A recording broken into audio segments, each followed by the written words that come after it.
Today we're going to go through setting up your camera in Lightburn.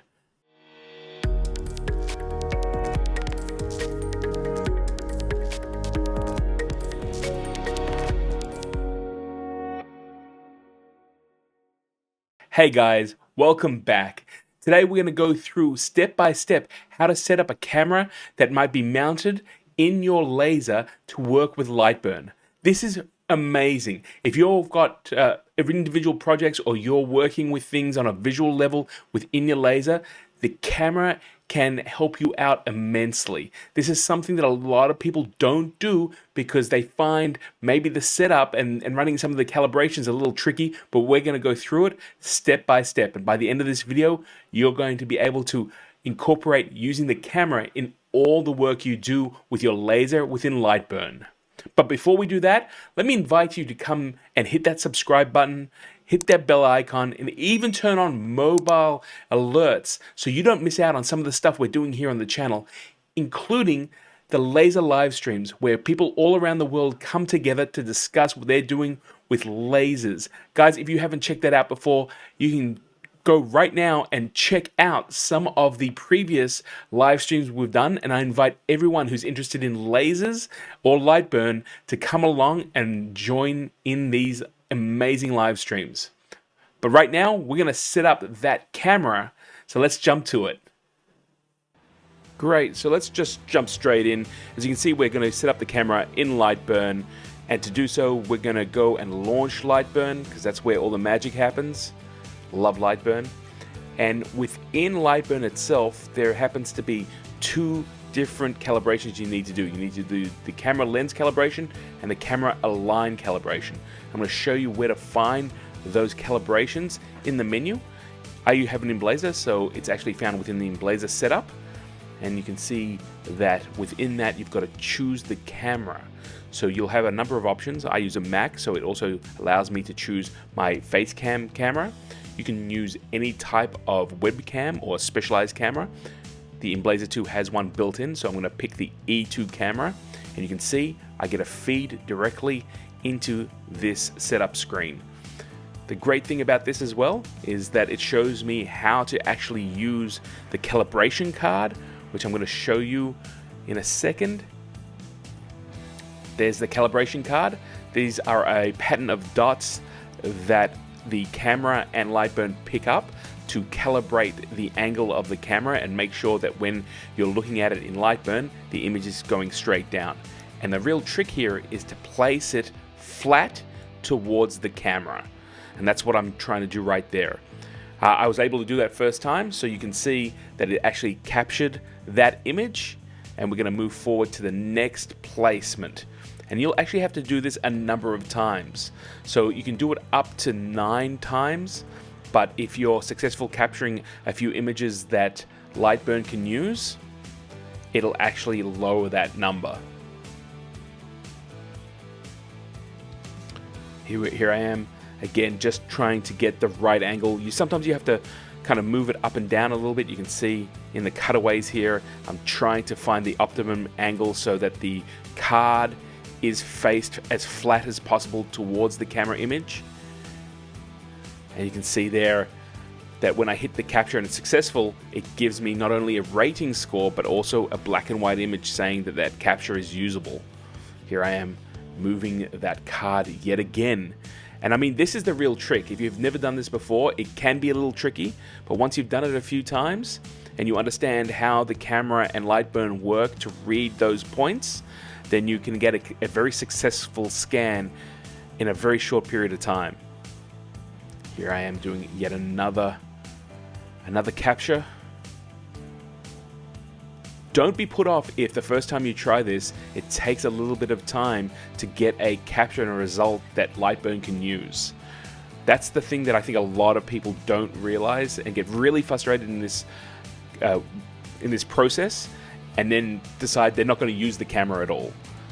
Which I think the camera is an incredible tool when it comes to workflow. You can set some stuff up really fast with it. And you can see here again, we've got a score.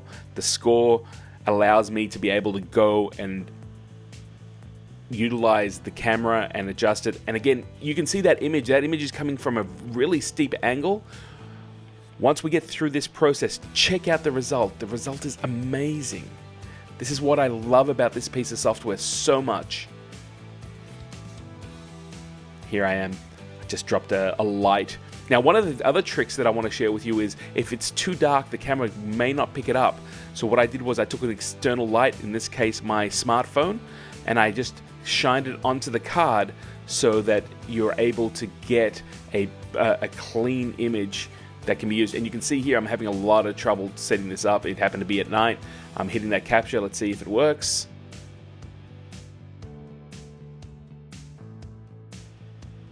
And it did. Fantastic. Let's keep moving. Now, at this point, we've got enough points, so it's finished. So we've done that very first part of the calibration. We're now moving on to the camera alignment wizard, and this is going to do another process. We don't need a card, but we do need a piece of paper. And you might have done this before. This camera alignment wizard allows you to get as close to as possible with the image to the layout on your laser cutter.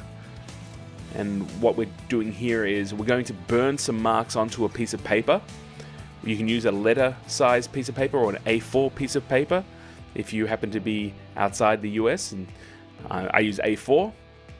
So here I am with a clean piece of A4 paper. I place it right in the middle of the laser. And what I'm going to do now is I'm just going to hit that frame button just to make sure that all those marks will be on the white piece of paper. And here we go. We're just going to check the working area of the laser right now. So here we go. It's on the bottom, comes up to the top. It looks like, yes, I just have those marks on the piece of paper, which is great. All I need to do is make sure that those round marks, those 1, 2, 3, and 4 marks are within the piece of paper, because we're going to scan them.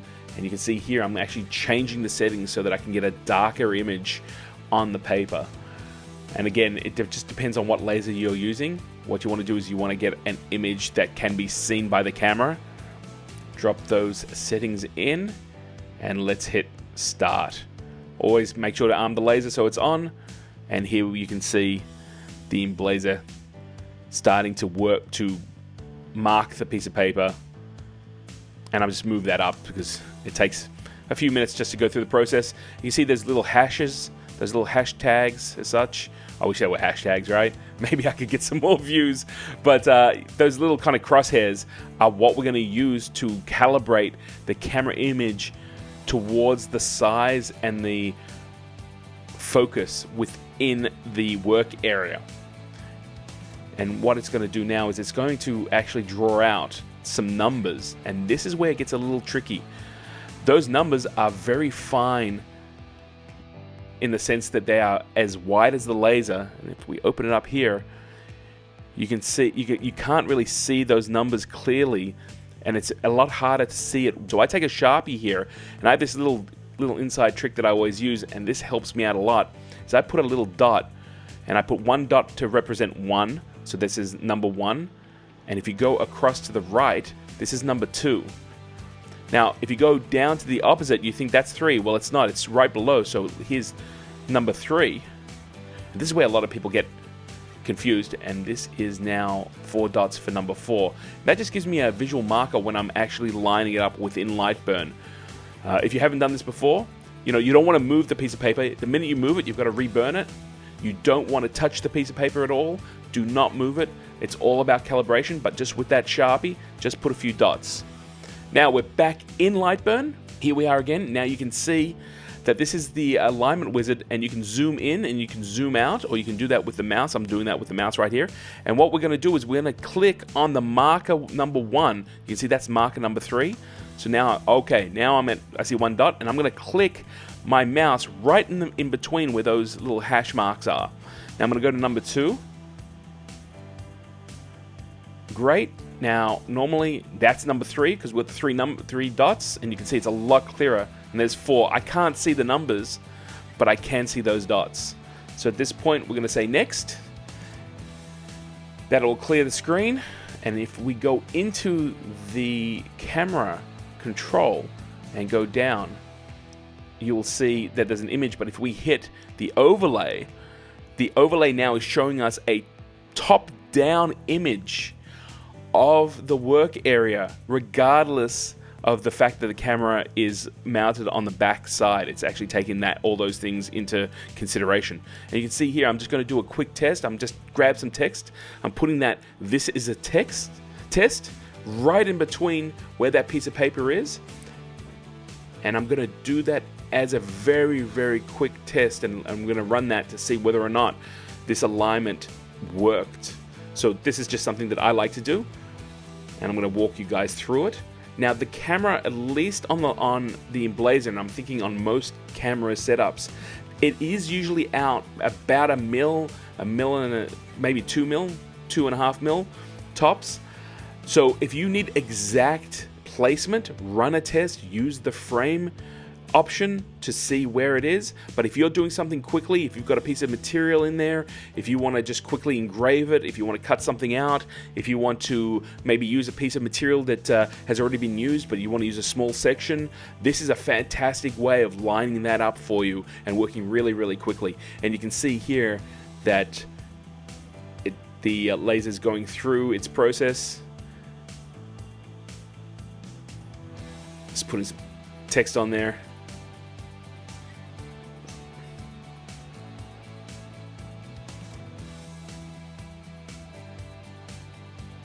Just sped up the process for you guys.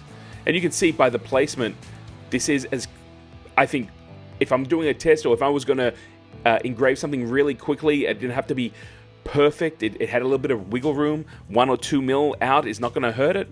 Well, there you go. We use that camera to place the test text on the piece of paper, and just to show you guys exactly how that came out. We actually burnt all the way through the piece of paper. There it is on my computer. And on the top of it, you can see that there it is in Lightburn.